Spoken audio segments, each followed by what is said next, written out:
Tapping కేసులో ప్రధాన నిందితుడు ఎస్ఐబి మాజీ చీఫ్ ప్రభాకర్ రావును అరెస్ట్ చేసేందుకు పోలీసులు రంగం సిద్ధం చేశారు. కేసు దర్యాప్తు ప్రారంభం కాకముందే విదేశాలకు వెళ్లిన ఆయన మళ్లీ తిరిగి రాలేదు. ఆయనను అరెస్ట్ చేసేందుకు అనుమతి ఇవ్వాల్సిందిగా నాంపల్లి పోలీసులు కోర్టులో పిటిషన్ దాఖలు చేశారు.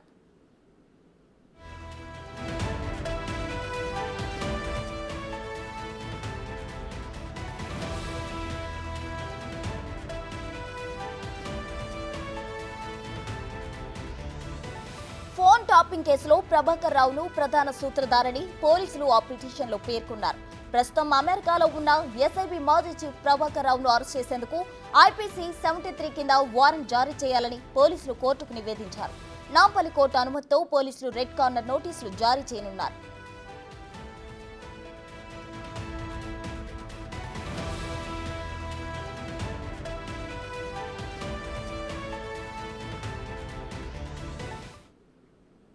ఇదే అంశానికి సంబంధించి మరింత సమాచారం మా ప్రతినిధి రానా అందిస్తారు. రానా, చెప్పండి. అయితే ప్రభాకర్ రావుకు సంబంధించి అరెస్ట్ వారెంట్ కి సంబంధించిన డీటెయిల్స్ ఏంటి?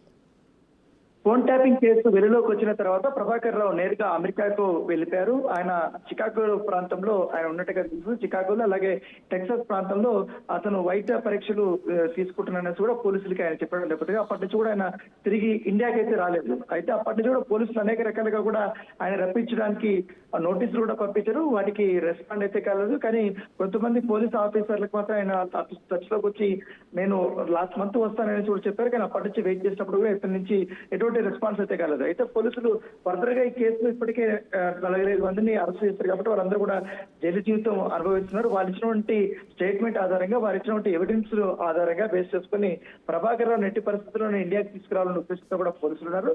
దాని దగ్గరగానే ఇప్పుడు విదేశాల్లో ఉన్న ప్రభాకర్ రావును అరెస్ట్ చేయడానికి అనుమతి ఇవ్వాలంటే కూడా నాంపల్లి కోర్టులో ఇవాళ పోలీసులు ఆ పిటిషన్ కూడా వేశారు. ఐటీసీ 77 కింద వారెంట్ జారీ చేయాలని కూడా పోలీసులు కోరిన నేపథ్యం అయితే కనపడుతుంది. దాంతో పాటు ఈ కేసులో చాలా ప్రధానమైనటువంటి కీలక పాత్ర ఆయన ఉంది కాబట్టి ఆల్రెడీ రాధాకృష్ణరావు అప్రూవర్ గా మాడే అవకాశం ఉంది. ఇప్పటికీ అనేక విషయాలు కూడా ఆయన వెల్లడించినటువంటి నేపథ్యంలో దాన్ని దృష్టిలో పెట్టుకుని ప్రభాకర్ రావు పాత్ర చాలా ఎక్కువగా ఉంది. రాధాకృష్ణరావు కంటే వీళ్ళకందరికీ కూడా ఆదేశాలు ఇచ్చింది ప్రభాకర్ రావు కాబట్టి ప్రభాకర్ రావు లాంటి కింగ్ పిన్ గాని దొరికితే ఈ కేసు మరో పురోగతి దొరుకుతుందనే ఉద్దేశంతో కూడా వారు కూడా ఉన్నట్టుగా తెలుస్తుంది. దానికి దగ్గరగానే ఈ నాంపల్లి కోర్టులో ఇవాళ వేశారు. దాంతో పాటు రెడ్ కార్నర్ నోటీసులు జారీ చేయడానికి కూడా వారు అనుమతి కోరినట్టుగా తెలుస్తుంది. రెడ్ కార్నర్ నోటీస్ ఇవ్వడం వల్ల దర్యాప్తు బృందం నేరుగా అక్కడి నుంచి వెళ్ళి అతన్ని అరెస్ట్ చేసి అన్నా తీసుకుని లేకపోతే అదుపులో తీసుకుని ఇండియాకి తిరిగి వచ్చే అవకాశం ఉంది. ఇప్పటికీ విదేశాంగ మంత్రిత్వ శాఖ ద్వారా కూడా వారికి